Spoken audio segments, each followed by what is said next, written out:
Saludos a todos. Nuevamente nos encontramos ahora para mirar el video número 24, episodio 24 de esta serie. Vamos a continuar viendo sobre la iglesia que el Señor fundó. Después de haber analizado los varios textos en los videos anteriores que nos hablan acerca de que nuestro Señor Jesucristo fundó su iglesia, vamos a analizar en este diagrama cómo se ha desarrollado esa iglesia. Permítanme. La iglesia de Cristo entonces fue establecida por nuestro Señor Jesucristo en el siglo I, concretamente año 33, fecha aproximada. Por la diferencia de años, de acuerdo al calendario gregoriano, que tiene algunas deficiencias, pero aún así no es muy importante. La iglesia entonces el Señor la establece en el año 33. La establece en Jerusalén, de acuerdo a los libros de Mateo, capítulo 16, verso 18. De acuerdo al libro de Hechos, capítulo 2, desde el 38 al 47, cuando se inició ese grupo llamado Mi Iglesia por nuestro Señor Jesucristo.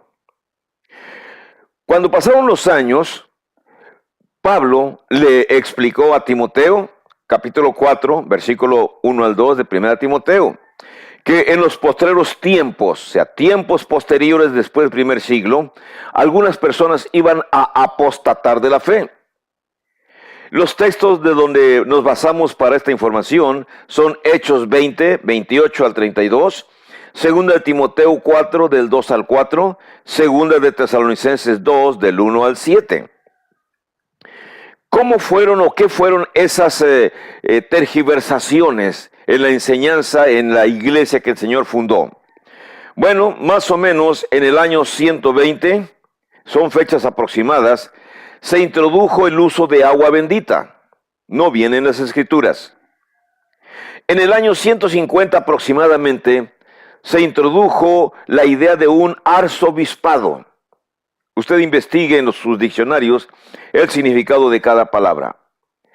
En el año 325 después de Cristo, se inicia o se instala una autoridad que se le va a llamar el primer credo niceno, donde se reúnen muchos obispos para tomar algunas decisiones, y humanas desde luego.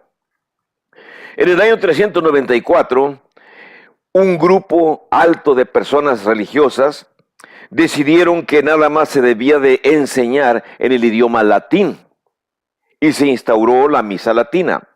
Todas esas añadiduras forman parte de la apostasía. Fue paulatina, no fue inmediata.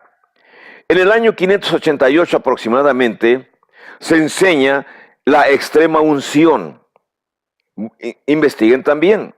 En el año 593 se comienza a hablar del purgatorio como una área intermedia donde las almas van y después, por medio de las oraciones de las personas aquí en la tierra, se puede modificar su destino. No existe tal.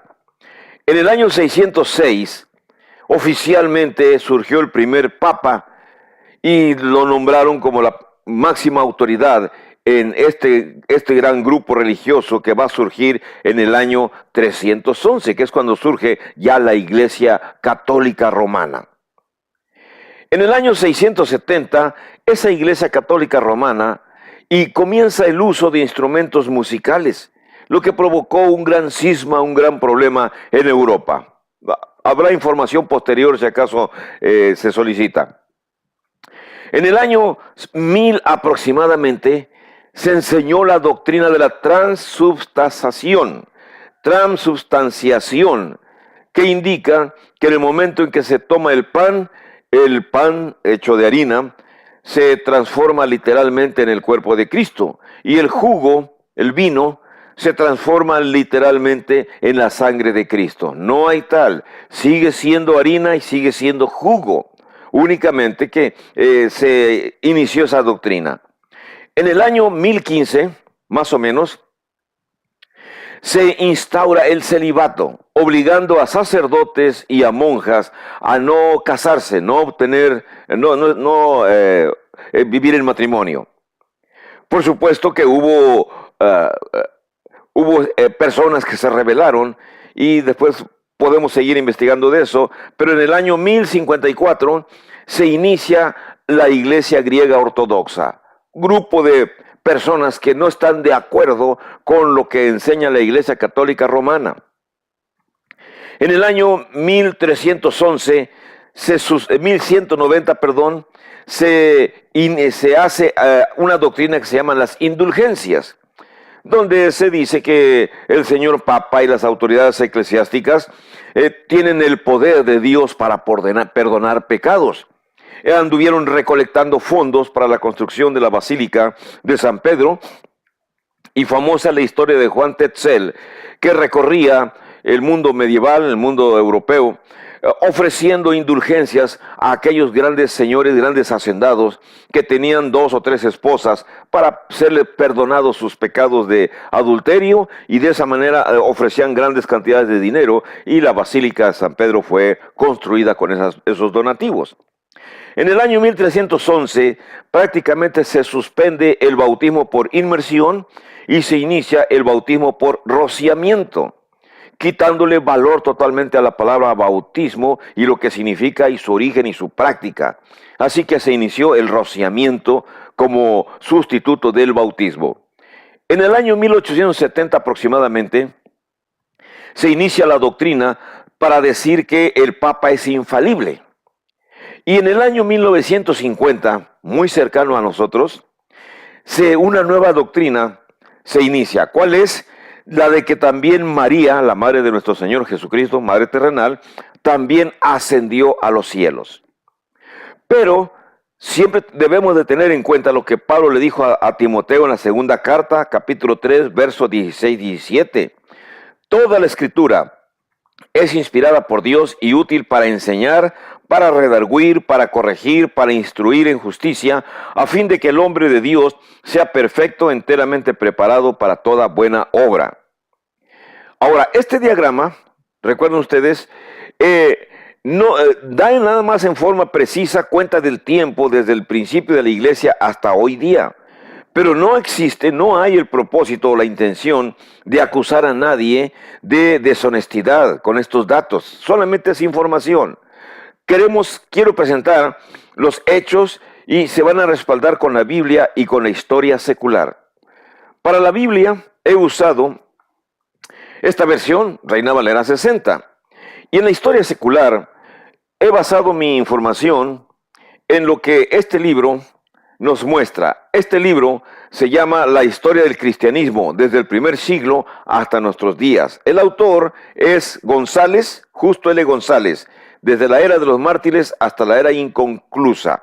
Si alguno de ustedes tiene capacidad económica y quiere comprarlo, vaya a alguna librería bíblica cristiana por internet, por Amazon, y cómprelo y tendrá más información. También he tomado información básica para la presentación de mis videos, de material que el hermano Larry White de Luisiana ha estado presentando, y también el hermano Eddie Clore de Arkansas, de Searcy, Arkansas, ha estado presentando. Además de material que he usado de la Escuela Bíblica de Sunset. Una vez dada esta información, vamos a presentar el diagrama. Esta es una línea del tiempo que se nos indica que desde que la Iglesia de Cristo se inició hasta nuestros días sigue en funcionamiento. Han pasado 20, 21 siglos y la Iglesia sigue en funcionamiento. Porque Jesús dijo, edificaré mi iglesia, Mateo 16, 18, y las fuerzas del Hades no prevalecerán contra ella. Así que por decisión de Dios, decisión de Cristo, la iglesia no ha desaparecido, continúa. Hubo una época, desde el año 311 en adelante, cuando hubo muchísimas persecuciones contra los cristianos, que hubo grupos que se escondieron en las montañas, en áreas rurales, en Europa, y conservaron la enseñanza real como era. Los que se apartaban de aquellas apostasías y que preferían practicar lo que la Biblia decía nada más, entonces se apartaron. Gracias a Dios hubo el invento de la imprenta con Gutenberg, y entonces las Biblias fueron, el Antiguo y el Nuevo Testamento fueron traducidos a los idiomas locales de los países europeos, y existieron y existen muchos grupos que preservaron la información bíblica tal como se enseñaba en el primer siglo. Pero eso es información posterior. Así que se le va a llamar las edades oscuras, las épocas oscuras, donde no se va a hablar de la iglesia de Cristo en la historia. Prácticamente la iglesia católica va a sepultar la iglesia de Cristo. Pero vamos a ver qué sucedió. La apostasía entonces se inicia y a la iglesia católica romana se le llama la iglesia apóstata. Y por supuesto, introdujo ideas que provocaron también cismas dentro de la iglesia católica. El primer, vamos a decir, gran cisma fue la separación de un grupo numeroso de personas y que formaron lo que se llama la iglesia griega ortodoxa. Puede usted investigar cuáles son las doctrinas básicas, pero generalmente es la cuestión del celibato. La cuestión del celibato provocó muchos problemas. El celibato se instala en el año 1015, así que para el 1054 oficialmente se forma la iglesia griega ortodoxa, donde los sacerdotes sí se casan, los curas viven con sus esposas, mientras que en la iglesia católica romana, obispos y arzobispos no tienen esposas, sacerdotes no tienen esposas, y ha provocado, bueno, ustedes ya saben, grandes problemas sexuales como la cuestión de la pederastia, que son escándalos mundiales. En el año 1517, otro grupo grande se separa de la iglesia católica y se va a llamar la iglesia luterana en Alemania. Busquen más información sobre esto porque el tiempo no me alcanza para dar explicación de cada grupo, pero surgió la iglesia luterana en 1517. La buena intención de Lutero era reformar la iglesia católica, pero era imposible. Así que a su muerte se formó la iglesia luterana. También la iglesia episcopal, en forma semejanza, en el año 1533, formó su propio grupo que estaba en desacuerdo con las decisiones que la gran iglesia católica romana daba. En el año 1560 surgió la iglesia presbiteriana. Más detalles pueden ustedes buscar en sus diccionarios. Existen más de 17 sectas, se incluyen las misiones que hay en Centroamérica. En el año 1606 se inicia más o menos la reforma, bueno, quiero decir, los bautistas se iniciaron, son más de 12 sectas. Hubo una gran reforma protestante en Europa y estos grupos surgieron. Posteriormente, o más antes ya, en el año 1492, un evento mundial había acontecido. Cristóbal Colón había navegado y había buscando las Indias, encontró simplemente América. Con el paso del tiempo, los países europeos que ya conocemos, España, Portugal y otros países más, colonizaron América. Y al colonizar el continente americano, obviamente la cultura española nos trajo a todas las culturas que fueron conquistadas por los españoles, nos trajeron ideas tergiversadas del cristianismo. Por supuesto que muchos, no todos venían maleados, pero sabido es por la historia que no venían las mejores personas para colonizar el recién descubierto continente americano, sino que venían criminales, venían gentes que la corona española les proporcionaba libertad si se aventuraban a venir a reiniciar o a conquistar para la corona estas tierras.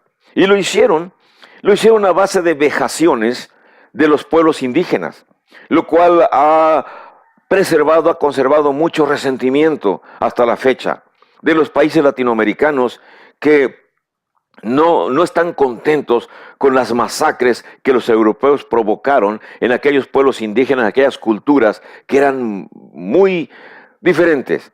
Sobre todo la cuestión de la viruela, que vino y mató cientos de miles de indígenas desde Norteamérica hasta Sudamérica, todos, más los países latinoamericanos que sufrieron esta plaga por parte de los europeos, que a sangre y fuego dominaron a las culturas, muy buenas culturas, la azteca, la cultura inca, la cultura maya. Bueno, la cultura maya había desaparecido, pero de todos modos existían vestigios y existen todavía vestigios. Fueron destruidos por la brutalidad de las fuerzas españolas, acompañados también por el cerrar de ojos de las autoridades eclesiásticas que traían o venían a evangelizar a nuestros indígenas, pero realmente no los evangelizaron. Traían ideas equivocadas, traían ideas del papado, no del cristianismo. Del papado tenemos que diferenciar el papado católico y el cristianismo como la Biblia lo muestra.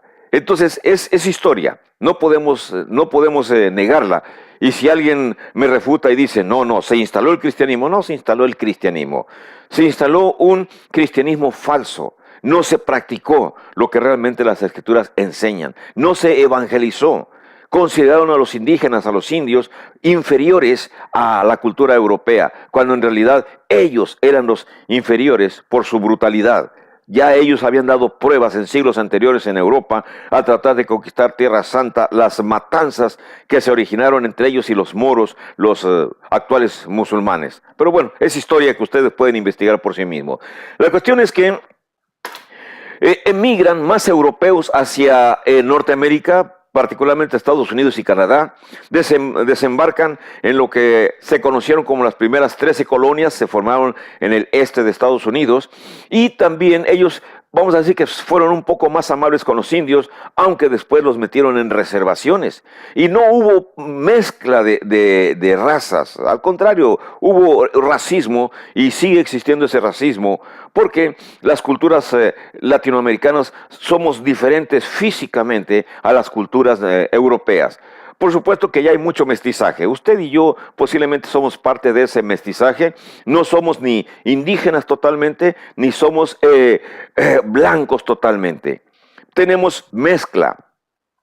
Y gracias a Dios, ya sucedió y está bien, hay perdón, debe existir el perdón para esas culturas europeas que masacraron las culturas indígenas.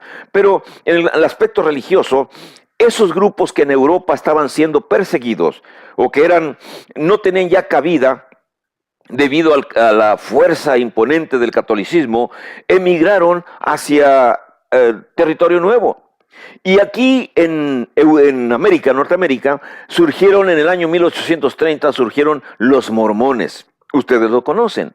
En el año 1831 surgió la iglesia adventista, o los adventistas, investiguen más. En el año 1879 surgieron más los testigos de Jehová. Son fechas aproximadas. Los líderes fundadores ustedes pueden descubrirlo simplemente buscando en la historia. En el año 1900 fue el acabose. Surgieron las iglesias pentecostales, muchísimas iglesias pentecostales, que en sus templos, en sus edificios, ponen nombres estrambóticos. Les llaman de muchos nombres a esos grupos. ¿Y qué es lo que practican dentro? Dentro practican cosas que ustedes pueden buscar en internet, la forma en que muchísimos de ellos tienen sus celebraciones.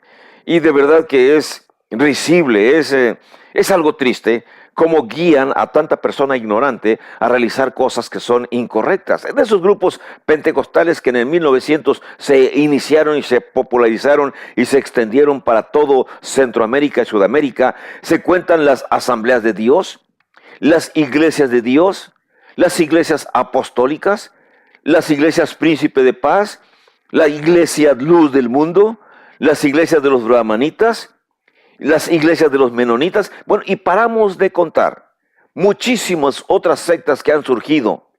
Y actualmente todas subsisten, muchas subsisten, quizá algunas han desaparecido, pero en este siglo, en esta época, todas las iglesias han llegado hasta nuestra época. Y aquí tenemos un texto bíblico que es importante que usted considere. Dice el Salmo 127:1. Si Jehová no edificare la casa, en vano trabajan los que la edifican. ¿Cómo son estos grupos, o la mayoría de estos grupos? Son muy activos, son buenas personas, no lo vamos a negar, son personas muy trabajadoras, andan casa por casa, expanden, enseñan, en fin, pero han violado totalmente la mayoría o todas ellas han violado las enseñanzas básicas del cristianismo. Porque si no hubieran violado esas reglas o esas normas, entonces todos estos grupos se llamarían Iglesia de Cristo. Pero no, al contrario, están en contraposición, mezclan enseñanzas del Antiguo y del Nuevo Testamento y las presentan a sus seguidores como la verdad bíblica. No, señores, ustedes que me están viendo, tienen que aprender a distinguir otra vez. Lo voy a repetir cuantas veces sea necesario. El Antiguo Testamento contiene las leyes y las normas para los judíos. Y el Nuevo Testamento contiene las leyes y las normas para los cristianos. Usted no vive en la época de los judíos.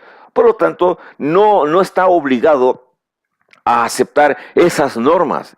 Fueron eliminadas. En la cruz, nuestro Señor Jesucristo desaparecen, vamos a decir, la teología judaica y se instalan las nuevas reglas del cristianismo y de los dos pueblos, del pueblo judío y de los pueblos gentiles, se forma un nuevo pueblo que Jesús le va a llamar mi iglesia. ¿Quiere usted formar parte de ese nuevo pueblo que Jesús le llama mi iglesia? Adelante. Pero si usted quiere seguir practicando las leyes judaicas, bueno, usted tiene la libertad. Afortunadamente vivimos en un mundo de libertades y usted tiene esa libertad. ¿Quiere usted seguir las normas del Nuevo Testamento? Adelante. ¿Quiere usted tergiversar o acepta o le gusta así como usted está? Bueno, ese es su problema. Yo estoy presentando de la manera más objetiva para su comprensión, para su beneficio, para la salvación de su alma, explicándole algo de la historia. La iglesia de Cristo persiste. Y esa iglesia de Cristo existe en todas partes del mundo. Por supuesto, yo no he dado ni mi nombre, tampoco he dado cómo comunicarse información para que se comuniquen conmigo. Pero en mi siguiente video va a aparecer mi correo electrónico y aquí va a aparecer mi número de WhatsApp para que puedan enviarme preguntas, cuestiones que tengan alguna duda. Y si son demasiadas las preguntas, entonces quizá haré un video o haré videos especiales para responder esas preguntas. Recuerdo, no tengo toda la sabiduría del mundo y yo utilizo herramientas. Cuando dije utilizo herramientas del hermano Larry White, utilizo herramientas del hermano Eddie Clore, toda la información que él tiene, y utilizo también estos libros que nos hablan acerca de la expansión del cristianismo y cómo se fue desarrollando, habla acerca de los padres apostólicos, en fin, habla muchas cosas. No tengo tiempo en un video para explicar de qué habla. Utilizo 2 o 3 Biblias, utilizo mi diccionario bíblico que me da información acerca de muchas palabras. Este es un diccionario bíblico y aquí encuentro información para poder dar mis presentaciones. Entonces, pueden mandarme un mensaje por WhatsApp, pueden escribirme a mi correo electrónico y con gusto yo voy a ir formando poco a poco un plan para poder explicar en videos posteriores o contestar en videos posteriores las preguntas, las respuestas que ustedes me envíen. Yo sé, apenas hace un mes que inicié haciendo estas presentaciones, tiene errores, no soy una persona perfecta, soy una persona mayor de edad, tengo 64 años, ya tengo errores de dicción, mi memoria no funciona adecuadamente, a veces tergiverso fechas y cambio nombres. Pero aún así, la mejor intención, y creo, es que usted conozca cómo puede ser salvado, cómo sus pecados pueden ser perdonados. ¿Funciona el método? Claro que sí funciona. Sí funciona. Personalmente, mi esposa y yo en el año 1991, iniciamos a presentar casa por casa los mismos videos que aquí le he presentado, las mismas presentaciones, así lo hice. Y se convirtieron, en el primer año, se convirtieron 31 personas. Y nada más mi esposa y yo tocando puertas en las casas. Al año siguiente, convertimos otras 24 personas, fue en el año 92. Al año siguiente, convertimos otras 23 personas, fue en el año 93. Después disminuí mi trabajo evangelístico porque traté de formar una pequeña, o más bien formé una pequeña escuela, una pequeña institución bíblica para instruir a aquellas personas que a las cuales ya les había enseñado. Los instruí, los preparé y les dije que trabajaran conmigo como maestros, como instructores, e invité más personas de muchas áreas a que vinieran a tomar cursos con nosotros. Y entonces, una vez ya nosotros les dimos cursos, ellos fueron graduando. Cada 2 años graduábamos algunos cuantos matrimonios y los enviábamos a distintas partes para que siguieran enseñando usando el mismo método. Y cada uno de ellos fue exitoso en su área. Y hasta la fecha persisten. No sé cuántas congregaciones existan, pero existen. Y no voy a mencionar sus nombres, pero yo sé que de los que me están viendo muchísimos conocen esta historia, que yo simplemente la narro aquí en unos cuantos segundos. Bien, próxima clase, próximo video, vamos a continuar hablando más acerca de el plan de salvación.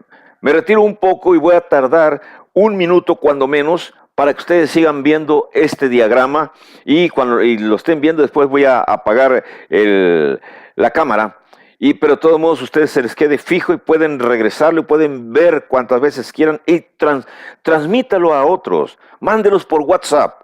Mándelos, invite amigos a que los descarguen de YouTube. Esta información es necesaria para todo mundo. Si usted quiere conocer la verdad, si usted quiere obtener la salvación, usted necesita no tan solo cambiar. Recuerden, en México se menciona algo de una cuarta transformación, pero esa transformación, que puede ser política, puede ser económica, está funcionando y va a funcionar.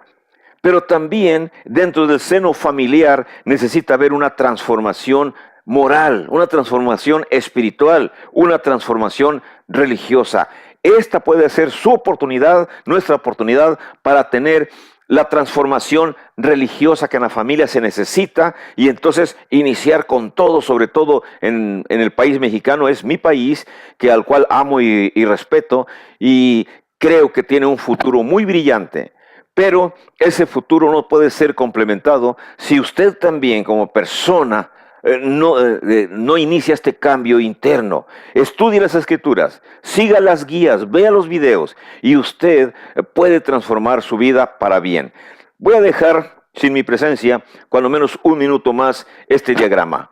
Dios los bendiga, nos miramos en el siguiente video.